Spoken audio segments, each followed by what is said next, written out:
ಎಲ್ಲರಿಗೂ ನಮಸ್ತೆ. ಅಕ್ಷಯ ಜ್ಞಾನ ಯೂಟ್ಯೂಬ್ ಚಾನೆಲ್ಗೆ ಸ್ವಾಗತ.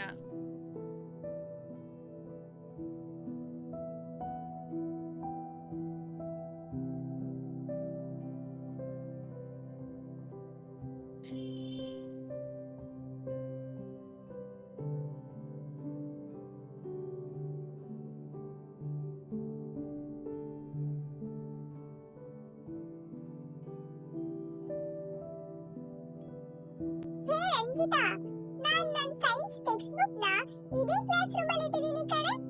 ಆದ್ರೆ ಇದು ತುಂಬಾ ಕತ್ಲೆ ಆಗಿದೆ, ಇಲ್ಲಿ ಏನು ಕಾಣಿಸ್ತಾನೆ ಇಲ್ಲ. ಅಯ್ಯೋ, ಇವಾಗ ನಾನು ಸೈನ್ಸ್ ಟೆಕ್ಸ್ಟ್ ಬುಕ್ ನ ಹೇಗೆ ಹುಡುಕ್ಲಿ? ಅಯ್ಯೋ ಭವ್ಯ, ಅದಕ್ಕೆ ಯಾಕೆ ಯೋಚನೆ ಮಾಡ್ತೀಯಾ? ತಗೋ, ಇಲ್ಲಿದೆ ನನ್ನ ಹತ್ರ ಟಾರ್ಚು. ಇದನ್ನ ತಗೊಂಡು ಅಲ್ಲಿ ಸ್ವಿಚ್ ಆನ್ ಮಾಡು. ಎಲ್ಲಿಟ್ಟಿದ್ಯಾ ಅಂತ ಗೊತ್ತಾಗುತ್ತೆ. ಫಸ್ಟ್ ಲೈಟ್ ಹಾಕು. ಓ ಕೊಡೆ. ಹೇ, ಇಲ್ಲೇ ಇದೆಯಲ್ಲ ನನ್ನ ಟೆಕ್ಸ್ಟ್ ಬುಕ್ಸ್ ಗಳು ಟೇಬಲ್ ಮೇಲೆ. ಇದನ್ನೇ ಕಣೆ ನಾನು ಹುಡುಕ್ತಾ ಇದ್ದಿದ್ದು. ಅದಕ್ಕೆ ಹೇಳೋದು ಫಸ್ಟ್ ಲೈಟ್ ಹಾಕು ಅಂತ. ಹೇ, ಇಲ್ಲಿ ಸೈನ್ಸ್ ಟೆಕ್ಸ್ಟ್ ಬುಕ್ ಜೊತೆಗೆ ಯಾವುದೋ ಕತೆ ಬುಕ್ ಕೂಡ ಇದೆಯಲ್ಲ. ಹೌದಾ ಭವ್ಯ? ಹಾಗಾದ್ರೆ ಬಾ ನೋಡೋಣ ಯಾವ ಕತೆ ಇದೆ ಇದ್ರಲ್ಲಿ ಅಂತ. ಒಂದ್ ಕಾಡಲ್ಲಿ ಒಂದು ಸಿಂಹ ಇತ್ತಂತೆ. ಆ ಸಿಂಹನೇ ಕಾಡಿನ ರಾಜ ಅಲ್ವಾ, ಅದಕ್ಕೆ ಆ ಸಿಂಹಂಗೆ ತುಂಬಾ ಜಂಬ ಇತ್ತಂತೆ. ಹೇ, ನಾನೇ ಕಾಡಿನ ರಾಜ, ನನಗ್ ಸಮನಾಗಿರೋರು ಯಾರು ಇದ್ದಾರಾ? ಈ ಕಾಡಿಗೆ ನಾನೇ ರಾಜ ಅಂತ ತುಂಬಾ ಜಂಬ ಮತ್ತೆ ಅಹಂಕಾರ ಪಡ್ತಿತ್ತಂತೆ. ಅದೇ ಕಾಡಲ್ಲಿ ಒಂದ್ ಮೊಲ ಇತ್ತಂತೆ. ಆ ಮೊಲದ ಹೆಸರು ದೇವದಾಸ ಅಂತ. ಆ ಮೊಲಕ್ಕೆ ಈ ಸಿಂಹದ ಕಾಟ ತಡಿಯಕ್ಕೆ ಆಗ್ತಾ ಇರ್ಲಿಲ್ವಂತೆ. ಅಯ್ಯೋ, ಎಷ್ಟು ಜಂಬ, ಎಷ್ಟು ಅಹಂಕಾರ ಈ ಸಿಂಹಕ್ಕೆ, ಇದಕ್ಕೇನಾದ್ರು ಮಾಡಿ ಬುದ್ಧಿ ಕಲಿಸ್ಲೇಬೇಕಲ್ಲ ಅಂತ ಯೋಚನೆ ಮಾಡ್ಕೊಂಡು ದಾರಿಲಿ ನಡ್ಕೊಂಡು ಬರ್ತಾ ಇತ್ತಂತೆ. ಹಿಂಗೆ ಯೋಚನೆ ಮಾಡ್ಕೊಂಡು ಬರ್ಬೇಕಾದಾಗ ಅಲ್ಲೇ ದಾರಿ ಪಕ್ಕದಲ್ಲಿ ಒಂದು ಬಾವಿ ಇತ್ತಂತೆ. ಆ ಬಾವಿನ ದೇವದಾಸ ನೋಡ್ತಾನಂತೆ. ಹೇ, ಇದೇ ಸರಿಯಾದ ಉಪಾಯ ಅಂತ ದೇವದಾಸ ಏನೋ ಐಡಿಯಾ ಮಾಡ್ಕೊಂಡು ಹೋದ್ನಂತೆ ಸಿಂಹನ ಹತ್ರ. ಹೋಗ್ಬಿಟ್ಟು, ಮಹಾರಾಜರೇ, ಈ ಕಾಡಿನ ಒಡೆಯರೇ, ಅಯ್ಯೋ, ಈ ಕಾಡಿಗೆ ನೀವು ಒಬ್ರೇ ರಾಜ ಅಂತ ಅನ್ಕೊಂಡಿದ್ದೆ ನಾನು. ಆದ್ರೆ ದಾರಿಲಿ ಬರ್ಬೇಕಾದಾಗ ನನಗೆ ಇನ್ನೊಬ್ಬ ಕಾಡಿನ ರಾಜ ಸಿಕ್ಕಿದ್ದ, ನಿಮ್ ತರಾನೇ ಇದ್ದ ಅಂತ ಹೇಳ್ತಾನಂತೆ ದೇವದಾಸ. ಅವಾಗ ನಮ್ ಸಿಂಹಂಗೆ ತುಂಬಾ ಕೋಪ. ನಾವನೊಬ್ನೇ ರಾಜ ಅಂತ ಅನ್ಕೊಂಡಿದೀನಿ, ಇವನ್ ಯಾರು ಇನ್ನೊಬ್ಬ ರಾಜ ನಮ್ ಕಾಡಿಗೆ ಬಂದಿರೋನು ಅಂತ ಸಿಂಹಂಗೆ ತುಂಬಾನೇ ಕೋಪ ಬಂತಂತೆ. ಹೌದಾ, ಅದ್ಯಾರ್ ನೋಡೇ ಬಿಡೋಣ, ಬಾರೋ ದೇವದಾಸ, ತೋರಿಸ್ಬಾರೋ ಅಂತ ದೇವದಾಸನ್ ಕರ್ಕೊಂಡು ಆ ಸಿಂಹ ಆ ಬಾವಿ ಹತ್ರಕ್ ಹೋದಂತೆ. ಆಗ ದೇವದಾಸ ಹೇಳದಂತೆ, ಅಯ್ಯೋ ಮಹಾರಾಜರೇ, ಆ ಸಿಂಹ, ಇನ್ನೊಬ್ಬ ಸಿಂಹ ಕಾಡಿನ ರಾಜ ಅಂತ ಹೇಳ್ತಿದ್ನಲ್ಲ, ಅವನು ಇದೇ ಬಾವಿ ಒಳಗಿದ್ದಾನೆ ಅಂತ ಹೇಳ್ತಾನಂತೆ. ಅದಕ್ಕೆ ಸಿಂಹ, ಏನೋ ಈ ಬಾವಿ ಒಳಗಿದಾನ, ಕರಿಯೋ ಹಾಗಾದ್ರೆ ಅವನ್ನ, ಅದ್ಯಾರು ಅಂತ ನಾನು ನೋಡೇ ಬಿಡ್ತೀನಿ ಅಂತ ಹೇಳ್ತಾನಂತೆ. ಆಗ ದೇವದಾಸ ಹೇಳ್ತಾನೆ, ಅಯ್ಯೋ ಯಜಮಾನ್ರೇ, ನನಗೆ ಅವನಂದ್ರೆ ಭಯ ಆಗುತ್ತೆ. ಅವನ್ ನಿಮ್ಮಷ್ಟೇ ಶೌರ್ಯ ಇದೆ ಅವನಿಗೆ, ನಿಮ್ಮಷ್ಟೇ ಪರಾಕ್ರಮಿ ಅವನು, ನನಗೆ ಭಯ ಆಗುತ್ತೆ, ನೀವೇ ಒಂಚೂರು ಕೂಗ್ತೀರಾ ಅಂತ ಹೇಳ್ತಾನಂತೆ. ಸಿಂಹಂಗೆ ತುಂಬಾನೇ ಕೋಪ ಬಂದು ಬಾವಿಲಿ ಬಗ್ ನೋಡುತ್ತಂತೆ. ಅಲ್ಲಿ ನೋಡಿದ್ರೆ ಅಲ್ಲಿ ಇವನ್ ತರನೇ ಇರುವಂತ ಸಿಂಹ ಕಾಣ್ತಾ ಇದೆ. ಅಯ್ಯೋ, ಯಾರ್ ನೀನು ಅಂತ ಇದು ತುಂಬಾ ಜೋರಾಗಿ ಗರ್ಜನೆ ಮಾಡುತ್ತಂತೆ. ಆ ಕಡೆಯಿಂದ ಆ ಸಿಂಹನು, ಹೇ, ಯಾರ್ ನೀನು ಅಂತ ಕೇಳುತ್ತಂತೆ. ಈ ಸಿಂಹಂಗ್ ತುಂಬಾ ಕೋಪ ಬಂದು ಆ ಸಿಂಹದ ಭಾಷೆಯಲ್ಲಿ ಬೈಯಕ್ ಶುರು ಮಾಡುತ್ತಂತೆ. ಅಲ್ಲಿ ನೋಡಿದ್ರೆ ಬಾವಿಲಿರೋ ಸಿಂಹನು ವಾಪಸ್ ಬೈತಾ ಇದೆ. ಸಿಂಹಕ್ಕೆ ತುಂಬಾನೇ ಕೋಪ ಬಂದು, ನಿನ್ನ ನನ್ನ ಕೈ ವಿಚಾರಿಸ್ಕೊಂಡ್ಬಿಡ್ತೀನಿ ಅಂತ ಅಂದ್ಬಿಟ್ಟು ಬಾವಿ ಒಳಗೆ ನೆಗೆದ್ಬಿಟ್ಟಂತೆ. ಆದ್ರೆ ಬಾವಿ ಒಳಗೆ ಆ ಸಿಂಹ ಸಿಗ್ಲೇ ಇಲ್ಲದಂತೆ. ಹಾಗಾದ್ರೆ ಬಾವಿ ಒಳಗೇನಿತ್ತು? ಬಾವಿಲಿ ಇದ್ದಿದ್ ಸಿಂಹ ಅಲ್ವಾ? ಹಾಗಾದ್ರೆ ಅದಕ್ಕೆ ಏನಂತ ಹೇಳ್ತಾರೆ? ಅಯ್ಯೋ, ಏನಿರ್ಬೋದು ಅದು? ನಮಗೆ ಗೊತ್ತಿರೋ ಹಾಗೆ ಪ್ರಾಪರ್ಟೀಸ್ ಆಫ್ ಲೈಟ್ಗಳು ಯಾವ್ದ್ಯಾವುದು? ಒಂದು ರಿಫ್ಲೆಕ್ಷನ್, ಇನ್ನೊಂದು ರಿಫ್ರಾಕ್ಷನ್, ಮತ್ತೆ ಡಿಸ್ಪರ್ಷನ್, ಹಾಗೆ ಡಿಫ್ರಾಕ್ಷನ್. ಇವೆಲ್ಲವನ್ನು ನಾವು ಪ್ರಾಪರ್ಟೀಸ್ ಆಫ್ ಲೈಟ್ ಅಂತ ಹೇಳ್ತೀವಿ ಅಲ್ವಾ? ಈಗ ಸಿಂಹಗೆ ಬಾವಿ ಒಳಗೆ ಸಿಂಹನೇ ಕಾಣಿಸೋಕೆ ಕಾರಣ ಏನಿರ್ಬೋದು? ಎಸ್, ಕರೆಕ್ಟಾಗಿ ಹೇಳಿದ್ರಿ. ಅದಕ್ಕೆ ಕಾರಣ ಆ ಸಿಂಹದ್ದು ರಿಫ್ಲೆಕ್ಷನ್. ಹಾಗಾದ್ರೆ ಇವತ್ತಿನ ಕ್ಲಾಸಲ್ಲಿ ನಾವು ರಿಫ್ಲೆಕ್ಷನ್ ಆಫ್ ಲೈಟ್ ಅಂದ್ರೆ ಏನು ಅಂತ ತಿಳ್ಕೊಳ್ಳೋಣ. ಮತ್ತೆ ಸ್ಪೆರಿಕಲ್ ಮಿರರ್ಸ್ಗಳು ಯಾವ್ಯಾವು ಅಂತ ಕೂಡ ತಿಳ್ಕೊಳ್ಳೋಣ. ನೋಡಿ, ಈಗ ಆ ವ್ಯಕ್ತಿ ಅಲ್ಲಿ ಇದ್ದಾನೆ, ಫುಲ್ ಕತ್ಲೆ ಆಗಿದೆ, ಅವನ್ಗೇನು ಕಾಣಿಸ್ತಾ ಇಲ್ಲ. ಈಗ ಸ್ವಿಚ್ ಆನ್ ಮಾಡಿದ, ಲೈಟ್ ಬಂತು, ಸೊ ಎಲ್ಲ ಕಾಣ್ತಿದೆ. ಹಾಗಾದ್ರೆ ನಮ್ಗೆ ಲೈಟ್ ಇಲ್ಲ ಅಂತಂದ್ರೆ ನಾವೇನನ್ನು ಕೂಡ ನೋಡೋಕೆ ಆಗಲ್ಲ. ಇದು ಒಂದು ಎಲೆಕ್ಟ್ರೋಮ್ಯಾಗ್ನೆಟಿಕ್ ರೇಡಿಯೇಷನ್. ಸರಿ, ಇದೆಲ್ಲ ನಮಗೆ ಗೊತ್ತಿರೋ ಅಂತದ್ದೇ. ಈಗ ನಾವು ರಿಫ್ಲೆಕ್ಷನ್ ಆಫ್ ಲೈಟ್ ಅನ್ನ ನೋಡೋಣ. ರಿಫ್ಲೆಕ್ಷನ್ ಆಫ್ ಲೈಟ್ ನ ನೋಡೋಕ್ಕಿಂತ ಮುಂಚೆ ನಮ್ಗೆ ಲೈಟ್ ಯಾವ ತರ ಟ್ರಾವೆಲ್ ಮಾಡುತ್ತೆ ಅನ್ನೋದನ್ನ ತಿಳ್ಕೋಬೇಕು. ಇದು ತುಂಬಾ ಇಂಪಾರ್ಟೆಂಟ್ ಆಗಿರುತ್ತೆ. ಈಗ ಒಂದು ಟೇಬಲ್ ಇದೆ, ಆ ಟೇಬಲ್ ಮೇಲೆ ಒಂದು ಕ್ಯಾಂಡಲ್ ಅನ್ನ ಹಚ್ಚಿಟ್ಟಿದೀವಿ. ಅಲ್ಲಿ ಒಂದು ಪೈಪ್ ಇದೆ. ಆ ಪೈಪ್ ಏನಿದೆ ಅಂತಂದ್ರೆ ಫುಲ್ ಸ್ಟ್ರೈಟ್ ಆಗಿದೆ. ನೋಡಿ, ಎಲ್ಲೂ ಅಬ್ಬು ತಿಬ್ಬು ಆತರ ಏನಿಲ್ಲ, ಎಲ್ಲೂ ಡೊಂಕಾಗಿಲ್ಲ ಅಲ್ವಾ. ಈ ಒಂದು ಆಕ್ಟಿವಿಟಿಯನ್ನೇ ನೋಡೋಣ. ಈಗ ಏನ್ ಆಕ್ಟಿವಿಟಿ ಅಂತಂದ್ರೆ, ನೋಡಿ, ಆ ಒಂದು ಪೈಪ್ ಅನ್ನ ತಗೊಂಡು ಆ ಒಂದು ಕ್ಯಾಂಡಲ್ ಏನಿದೆ ಅದ್ರದ ಲೈಟ್ ಅನ್ನ ಇವನು ನೋಡ್ಬೇಕು. ಈ ಹುಡುಗ ಇಲ್ಲಿ ನೋಡ್ತಾ ಇದ್ದಾನೆ. ಈಗ ಅವನಿಗೆ ಲೈಟ್ ಕಾಣುತ್ತಾ ಇಲ್ವಾ ಅಂತ ನೋಡೋಣ.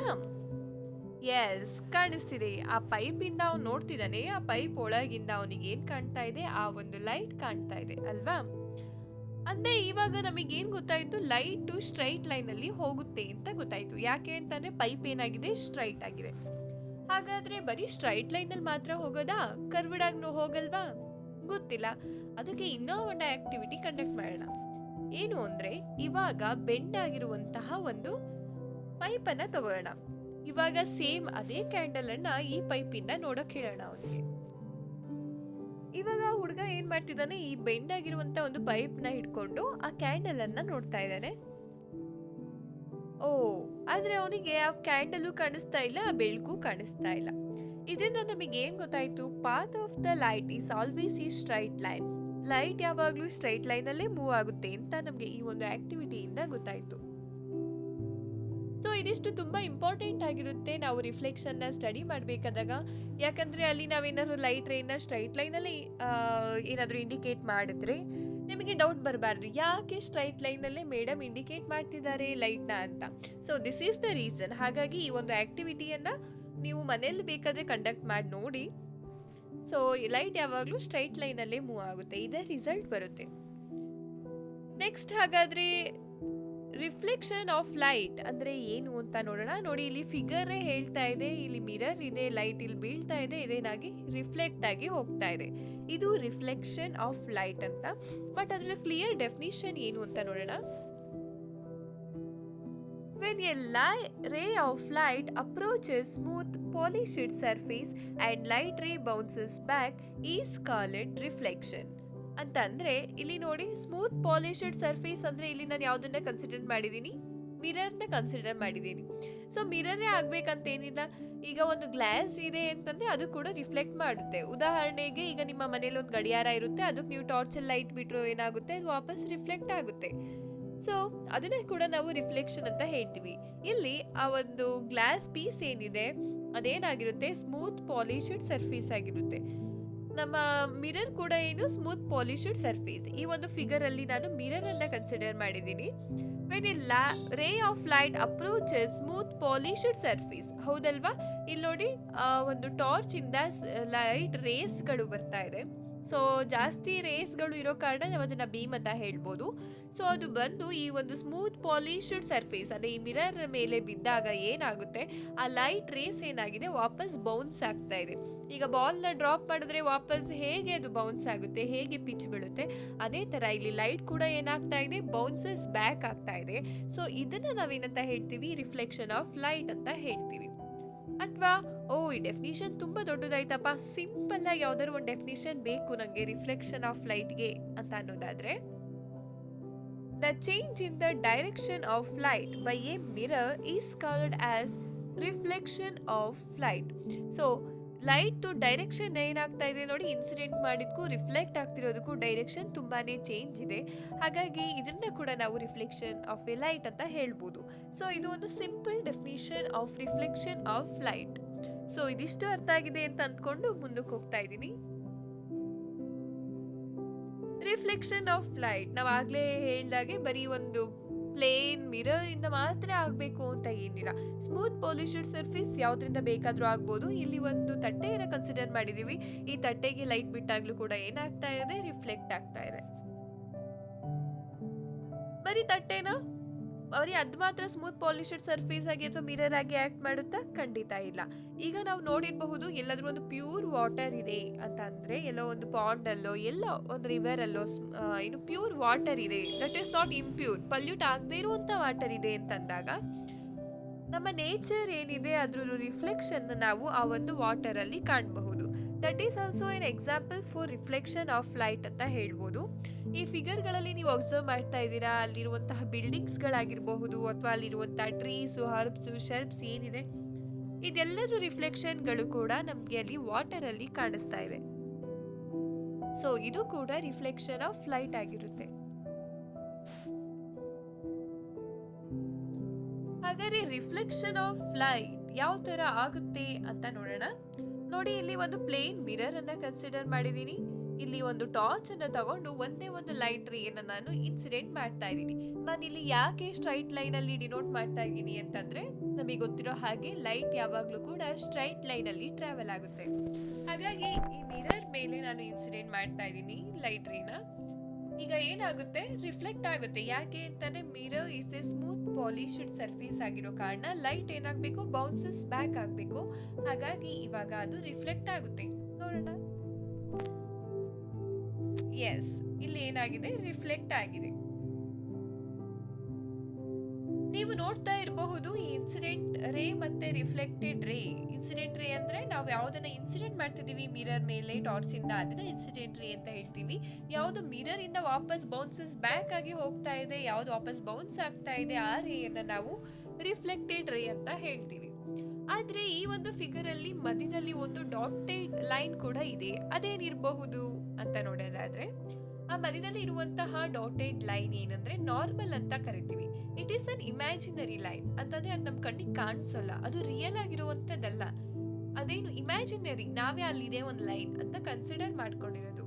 ಅದನ್ನ ನಾವು ಎಲ್ಲಿ ಕನ್ಸಿಡರ್ ಮಾಡ್ಕೋಬೇಕು ಅಂತಂದ್ರೆ, ಎಲ್ಲಿ ಬೇಕಲ್ಲಿ ಕನ್ಸಿಡರ್ ಮಾಡ್ಕೊಳಕ್ ಆಗಲ್ಲ. ಈಗ ಒಂದು ಮಿರರ್ ಇದೆ ಅಂತಂದ್ರೆ ಅದ್ರ ಸ್ಟಾರ್ಟಿಂಗ್ ಅಲ್ಲಿ, ಎಂಡಿಂಗ್ ಅಲ್ಲಿ, ಮಿಡಲ್ ಅಲ್ಲಿ ನಮ್ಗೆ ಇಷ್ಟ ಬಂದಿದ್ ಕಡೆ ಕನ್ಸಿಡರ್ ಮಾಡ್ಕೊಳಕ್ಕೆ ಆಗಲ್ಲ. ಎಲ್ಲಿ ಕನ್ಸಿಡರ್ ಮಾಡ್ಕೋಬೇಕು ಅಂತಂದ್ರೆ point of incidence on the mirror.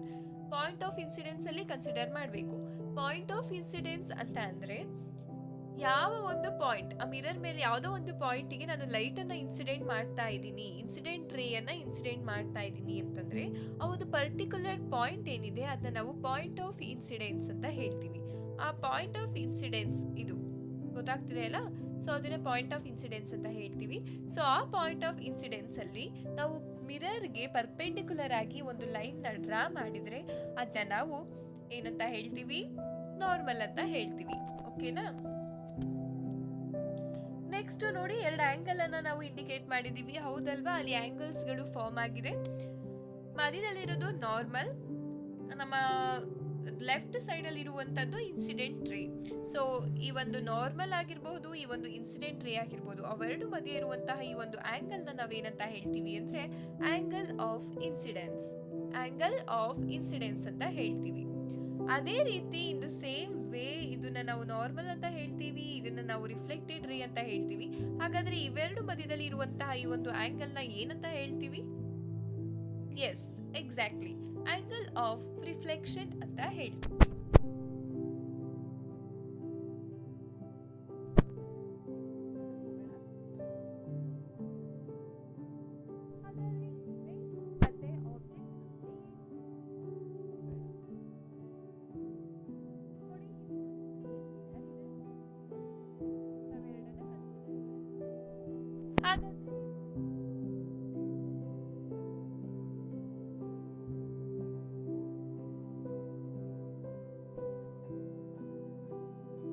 ಮುಂದೆ ಇಟ್ಟಾಗ ಏನಾಗುತ್ತೆ, ನನಗೆ ಮಿರರ್ ಒಳಗೆ ಒಂದು ಪೆನ್ಸಿಲ್ ಇದೆಯೇನೋ, ಮಿರರ್ ಹಿಂದೆ ಯಾವುದೋ ಒಂದು ಪೆನ್ಸಿಲ್ ಇದೆಯೇನೋ ಅನ್ನೋ ತರ ಫೀಲ್ ಆಗುತ್ತಲ್ವಾ?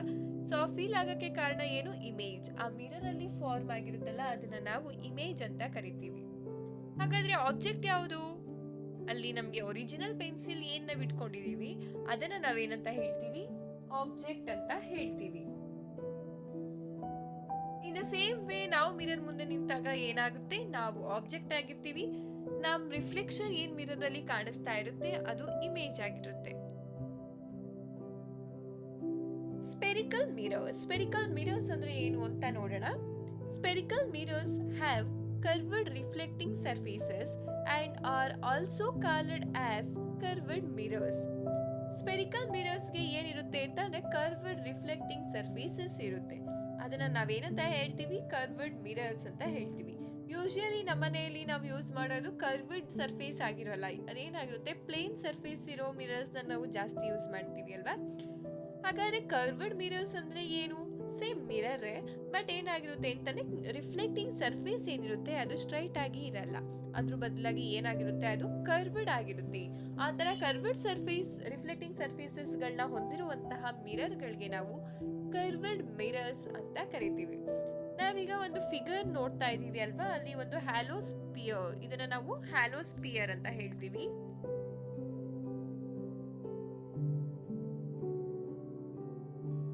ಇದನ್ನ ನಾವು ಹ್ಯಾಲೋಸ್ಪಿಯರ್ ಅಂತ ಹೇಳ್ತೀವಿ.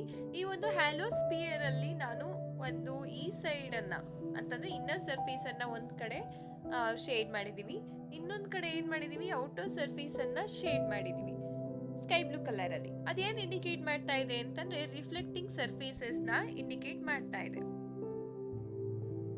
ಅಂತ ಅಂದ್ರೆ ಯಾವುದೋ ಒಂದು ಸ್ಪಿಯರ್ ಇದೆ, ಅದರಲ್ಲಿ ನಾವು ಇನ್ನರ್ ಸರ್ಫೇಸ್ ನ ಸ್ಮೂತ್ ಪಾಲಿಶ್ ಮಾಡಿದ್ರೆ ಅದೇನಾಗುತ್ತೆ, ಇನ್ನರ್ ಸರ್ಫೇಸ್ ಏನಾಗುತ್ತೆ ರಿಫ್ಲೆಕ್ಟಿಂಗ್ ಸರ್ಫೇಸ್ ಆಗಿ ಆಕ್ಟ್ ಮಾಡ್ತಾ ಇರುತ್ತೆ. ದಟ್ ಮೀನ್ಸ್ ಮಿರರ್ ಆಗಿ ಆಕ್ಟ್ ಮಾಡ್ತಾ ಇರುತ್ತೆ. ಅದೇ ಯಾವ ಇನ್ನೊಂದು ಸ್ಪೆರಿಕಲ್ ಪೀಸ್ ನ ತಗೊಂಡಿದ್ದೀನಿ, ಅದ್ರಲ್ಲಿ ನಾನು ಔಟರ್ ಸರ್ಫೇಸ್ ಅನ್ನ ಶೇಡ್ ಮಾಡಿದೀನಿ ಅಂತ ಅಂದ್ರೆ ಔಟರ್ ಸರ್ಫೇಸ್ ನಾನು ಸ್ಮೂತ್ ಪಾಲಿಶ್ಡ್ ಸರ್ಫೇಸ್ ಆಗಿ ಮಾಡಿದೀನಿ, ಅದು ರಿಫ್ಲೆಕ್ಟಿಂಗ್ ಸರ್ಫೇಸ್ ಆಗಿ ಆಕ್ಟ್ ಮಾಡ್ತಾ ಇದೆ ಅಂತಂದ್ರೆ ಅದು ಮಿರರ್ ಆಗಿ ಆಕ್ಟ್ ಮಾಡ್ತಾ ಇದೆ ಅಂತ ಅರ್ಥ. ಸೊ ಹಾಗಾದ್ರೆ ನಾನು ಇನ್ನರ್ ಸರ್ಫೇಸ್ ನ ಸ್ಮೂತ್ ಪಾಲಿಶ್ಡ್ ಮಾಡಿದ್ರೆ ಅಥವಾ ಇನ್ನರ್ ಸರ್ಫೇಸ್ ರಿಫ್ಲೆಕ್ಟಿಂಗ್ ಸರ್ಫೇಸ್ ಇದ್ರೆ ಅದನ್ನ ನಾವು ಏನಂತೀವಿ, ಕಾನ್ಕೇವ್ ಮಿರರ್ ಅಂತ ಹೇಳ್ತೀವಿ. ಸಪೋಸ್ ಔಟರ್ ಸರ್ಫೇಸ್ ಏನಾದ್ರೂ ಸ್ಮೂತ್ ಪಾಲಿಶ್ಡ್ ಆಗಿದ್ರೆ ಅಥವಾ ರಿಫ್ಲೆಕ್ಟಿಂಗ್ ಸರ್ಫೇಸ್ ಔಟ್ಸೈಡ್ ಇದ್ರೆ ಅದನ್ನ ಏನಂತೀವಿ, ಕಾನ್ವೆಕ್ಸ್ ಮಿರರ್ ಅಂತ ಹೇಳ್ತೀವಿ. ಇದಿಷ್ಟು ಗೊತ್ತಾಯ್ತಲ್ವಾ? ಇನ್ಸೈಡ್ ಪಾಲಿಶ್ಡ್ ಆಗಿದ್ರೆ ಕಾನ್ಕೇವ್ ಮಿರರ್, ಔಟ್ಸೈಡ್ ಪಾಲಿಶ್ಡ್ ಆಗಿದ್ರೆ ಕಾನ್ವೆಕ್ಸ್ ಮಿರರ್ ಅಂತ ಹೇಳ್ತೀವಿ. ನೆಕ್ಸ್ಟ್ ನೋಡೋಣ, ಅದರಲ್ಲಿ ಕಾನ್ಕೇವ್ ಮಿರರ್ ಅನ್ನ ನೋಡೋಣ. ಸೊ ನಾನು ಆಲ್ರೆಡಿ ಹೇಳ್ದಾಗೆ ಏನಾಗಿರುತ್ತೆ, ಇನ್ನರ್ ಸರ್ಫೇಸು ರಿಫ್ಲೆಕ್ಟಿಂಗ್ ಸರ್ಫೇಸ್ ಆಗಿರುತ್ತೆ, ಮತ್ತೆ ಔಟರ್ ಸರ್ಫೇಸ್ಗೆ ಏನ್ ಮಾಡಿರ್ತೀವಿ, ಪೇಂಟೆಡ್ ಮಾಡಿರ್ತೀವಿ.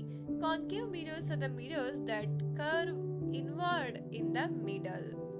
ಸೊ ಏನಾಗಿರುತ್ತೆ, ಆ ಕರ್ವ್ ಏನಾಗಿರುತ್ತೆ, ಇನ್ಸೈಡ್ ಅಲ್ಲಿ ನಾವೇನ್ ಮಾಡಿರ್ತೀವಿ, ರಿಫ್ಲೆಕ್ಟಿಂಗ್ ಸರ್ಫೇಸ್ ಗಳಿರುತ್ತೆ ಅಂತ ಅರ್ಥ. ನೆಕ್ಸ್ಟ್ ಅದೇ ತರ ಕಾನ್ವೆಕ್ಸ್ ನೋಡೋದಾದ್ರೆ, ಕಾನ್ವೆಕ್ಸ್ ಮಿರರ್ ನೋಡೋದಾದ್ರೆ ನಾವಿಲ್ಲಿ ನೋಡಬಹುದು ಇನ್ನರ್ ಸರ್ಫೇಸ್ ಅಲ್ಲಿ ಏನ್ ಮಾಡಿದೀವಿ, ಪೇಂಟ್ ಮಾಡಿದೀವಿ, ಉಲ್ಟಾ ಮಾಡಿದೀವಿ. ಔಟರ್ ಸರ್ಫೇಸ್ ಏನ್ ಮಾಡಿದೀವಿ, ರಿಫ್ಲೆಕ್ಟಿವ್ ಮಿರರ್ ಇದೆ ಅಂತ.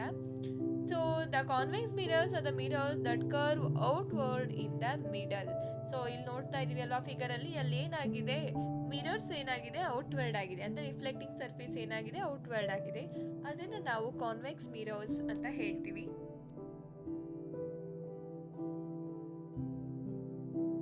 ನೆಕ್ಸ್ಟ್ ಸ್ಪೆರಿಕಲ್ ಮಿರರ್ಸ್ ಅಲ್ಲಿ ಕಾನ್ವೆಕ್ಸ್ ಮಿರರ್ ಅನ್ನ ನೋಡೋಣ. ನಾನು ಆಲ್ರೆಡಿ ಹೇಳಿದೆ, ಒಂದು ಲೈಟ್ ಇನ್ಸಿಡೆಂಟ್ ಆಗಿದ್ರೆ ಮಿರರ್ ಮೇಲೆ ಅದೇನಾಗುತ್ತೆ, ರಿಫ್ಲೆಕ್ಟ್ ಆಗುತ್ತೆ.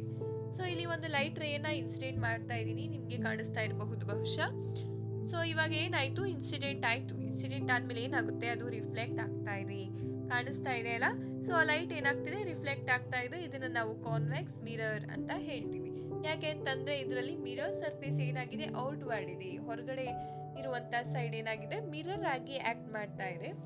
ಒಳಗಡೆ ಇರುವಂತ ಸೈಡ್ ನ ನಾವು ಸ್ಮೂತ್ ಪಾಲಿಶ್ಡ್ ಮಾಡಿದೀವಿ. ಹಾಗಾಗಿ ಇಲ್ಲಿ ನೀವು ನೋಡ್ತಾ ಇರ್ಬೋದು, ಈ ಒಂದು ಫಿಗರ್ ಅಲ್ಲಿ ಸ್ಪೂನ್ ಅಲ್ಲಿ ಹಿಂದೆ ಅಂದ್ರೆ ಉಲ್ಟಾ ಇಟ್ಕೊಂಡಾಗ ನಮ್ಮ ಇಮೇಜ್ ನಮಗೆ ಕಾಣ್ತಾ ಹೋಗುತ್ತಲ್ವಾ, ಅಂದ್ರೆ outer side of the spoon ಹಿಂದೆ ಸೈಡ್ ಏನಾಗುತ್ತೆ, ಒಂದ್ ಸ್ವಲ್ಪ ಬಲ್ಜ್ ಆಗಿರುತ್ತೆ, ಒಂದ್ ಸ್ವಲ್ಪ ಊದ್ಕೊಂಡಿರೋ ತರ ಇರುತ್ತೆ. ಸೊ ಅದು ಯಾವ ತರ ಆಕ್ಟ್ ಮಾಡ್ತಾ ಇರುತ್ತೆ ಅಂತಂದ್ರೆ ಕಾನ್ವೆಕ್ಸ್ ಮಿರರ್ ಆಗಿ ಆಕ್ಟ್ ಮಾಡ್ತಾ ಇರುತ್ತೆ. Image on the outer side of the spoon. ಹಾಗಾದ್ರೆ ನಾವು ಕಾನ್ವೆಕ್ಸ್ ಮಿರರ್ ಅನ್ನ ಎಲ್ಲಿ ಯೂಸ್ ಮಾಡ್ತೀವಿ ಅಂತ ಅಂದ್ರೆ, ನಮ್ ವೆಹಿಕಲ್ಸ್ ಏನಿರುತ್ತೆ ಆ ವೆಹಿಕಲ್ಸ್ ಮಿರರ್ ಅಲ್ಲಿ ನಾವು ಇದನ್ನ ಯೂಸ್ ಮಾಡ್ತೀವಿ. ಯಾಕೆ ಅಂತಂದ್ರೆ ನಮ್ಗೆ ಎಷ್ಟೊಂದು ವೆಹಿಕಲ್ಸ್ಗಳು ಬರ್ತಾ ಇರುತ್ತೆ, ಆ ವೆಹಿಕಲ್ ಸೈಜಲ್ಲೇ ನಮ್ಗೆ ರಿಫ್ಲೆಕ್ಷನ್ ತೋರ್ಸಕ್ ಆಗಲ್ಲ. ಅದನ್ನ ಏನ್ ಮಾಡಿರ್ತಾರೆ, ಒಂದ್ ಸ್ವಲ್ಪ ಇಮೇಜ್ ಸೈಜ್ ಚಿಕ್ಕ ಆಗಿ ಆ ರೋಡ್ ಅಷ್ಟು ನಮಗೆ ಕಾಣಿಸ್ಬೇಕು. ಹಾಗಾಗಿ ನಾವೇನ್ ಮಾಡ್ತೀವಿ, ಇಲ್ಲಿ ಕಾನ್ವೆಕ್ಸ್ ಮಿರರ್ ಅನ್ನ ಯೂಸ್ ಮಾಡ್ತೀವಿ. ಹಾಗಾದ್ರೆ ಕಾನ್ಕೇವ್ ಮಿರರ್ ಯಾವ ತರ ಇರುತ್ತೆ ಅಂತ ನೋಡೋಣ. ಇದರಲ್ಲಿ ಇನ್ಸೈಡ್ ಅಂತಂದ್ರೆ ಒಳಗಡೆ ಏನಾಗಿರುತ್ತೆ, ಪಾಲಿಶ್ಡ್ ಅಥವಾ ರಿಫ್ಲೆಕ್ಟಿಂಗ್ ಸರ್ಫೇಸ್ ಇರುತ್ತೆ, ಔಟ್ಸೈಡ್ ಪೇಂಟೆಡ್ ಆಗಿರುತ್ತೆ. ಹಾಗಾಗಿ ನಾನು ಇಲ್ಲಿ ಮಿರರ್ ಸರ್ಫೇಸ್ ಇರೋದು ಇನ್ಸೈಡ್ ಆಗಿರೋ ಕಾರಣ ನಾನು ಇದರ ಇನ್ಸೈಡ್ ಗೆ ನಾನು ಏನ್ ಮಾಡ್ಬೇಕು, ಲೈಟ್ ನ ಇನ್ಸಿಡೆಂಟ್ ಮಾಡ್ಬೇಕು. ಇಲ್ಲಿ ಲೈಟ್ ನ ಇನ್ಸಿಡೆಂಟ್ ಮಾಡಿದೆ.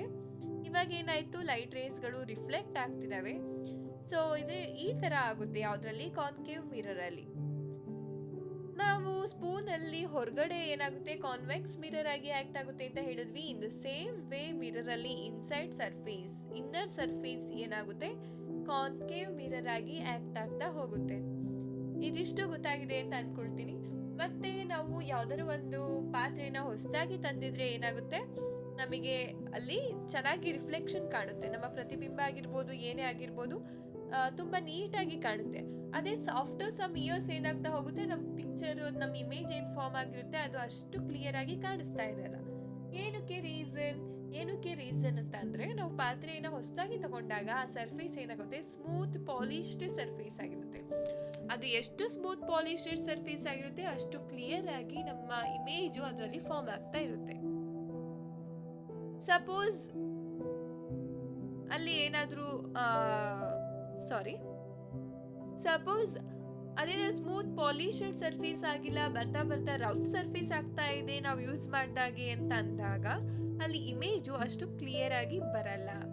ಸೊ ಹಾಗಾಗಿ ಸ್ಮೂತ್ ಪಾಲಿಶ್ಡ್ ಸರ್ಫೇಸ್ ತುಂಬಾ ಇಂಪಾರ್ಟೆಂಟ್ ಯಾವ್ದಾದ್ರು ಒಂದು ಇಮೇಜ್ ಫಾರ್ಮೇಶನ್ ಆಗ್ತಾ ಇದೆ ಅಂತ ಅಂದ್ರೆ. ಹಾಗಾದ್ರೆ ಈ ಒಂದು ಕಾನ್ಕೇವ್ ಮಿರರ್ ನ ಎಲ್ಲಿ ಯೂಸ್ ಮಾಡ್ತಾರೆ ಅಂತ ನೋಡೋಣ. ಸೊ ಕಾನ್ಕೇವ್ ಮಿರರ್ ನ ಎಲ್ಲಿ ಯೂಸ್ ಮಾಡ್ತಾರೆ ಅಂದ್ರೆ, ಡೆಂಟಿಸ್ಟ್ ಗಳು ಯೂಸ್ ಮಾಡ್ತಾರೆ. ಏನಕ್ಕೆ ಯೂಸ್ ಮಾಡ್ತಾರೆ ಅಂತ ಅಂದ್ರೆ, ಯಾವುದೋ ಒಂದು ಹಲ್ಲು ಹುಳ್ಕಲಾಗಿರಬಹುದು, ಅದನ್ನ ಡೈರೆಕ್ಟ್ ಆಗಿ ನೋಡಕ್ ಆಗದೆ ಇರಬಹುದು ಆ ಒಂದು ಪರ್ಟಿಕ್ಯುಲರ್ ಪಾರ್ಟ್ ನ. ಹಾಗಾಗಿ ಈ ಒಂದು ಮಿರರ್ ನ ಯೂಸ್ ಮಾಡಿದಾಗ ಆ ಮಿರರ್ ರಿಫ್ಲೆಕ್ಷನ್ ಇಂದ ಅವರು ಎಲ್ಲಿ ಡ್ಯಾಮೇಜ್ ಆಗಿದೆ, ಎಲ್ಲಿ ಹುಳ್ಕಲಾಗಿದೆ, ಎಲ್ಲಿ ಏನ್ ಪ್ರಾಬ್ಲಮ್ ಆಗಿದೆ ಅಂತ ಅವರಿಗೆ ಚೆನ್ನಾಗಿ ಕಾಣುತ್ತೆ. ಹಾಗಾಗಿ ಅವರು ಆ ಮಿರರ್ ಅನ್ನ ಯೂಸ್ ಮಾಡ್ತಾರೆ.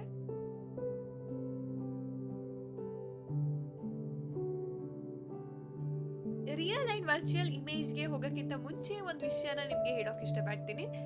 ನಾವು ಆಂಬುಲೆನ್ಸ್ ಮೇಲೆ ಬರ್ದಿರ್ತಾರಲ್ಲ ಆಂಬುಲೆನ್ಸ್ ಅಂತ, ಅದನ್ನ ನಾವು ಗಮನಿಸಿರ್ತೀವಿ. ಅದು ಯಾವಾಗ್ಲೂ ಮಿರರ್ ಇಮೇಜ್ ಅಲ್ಲೇ ಬರ್ದಿರ್ತಾರೆ. ಯಾಕಿರಬಹುದು, ಓದೋರ್ಗೆ ಯಾರಿಗೂ ಗೊತ್ತಾಗ್ಬಾರ್ದು ಅಂತ ಹಾಗೆ ಬರ್ದಿರ್ತಾರ? ಖಂಡಿತ ಇಲ್ಲ.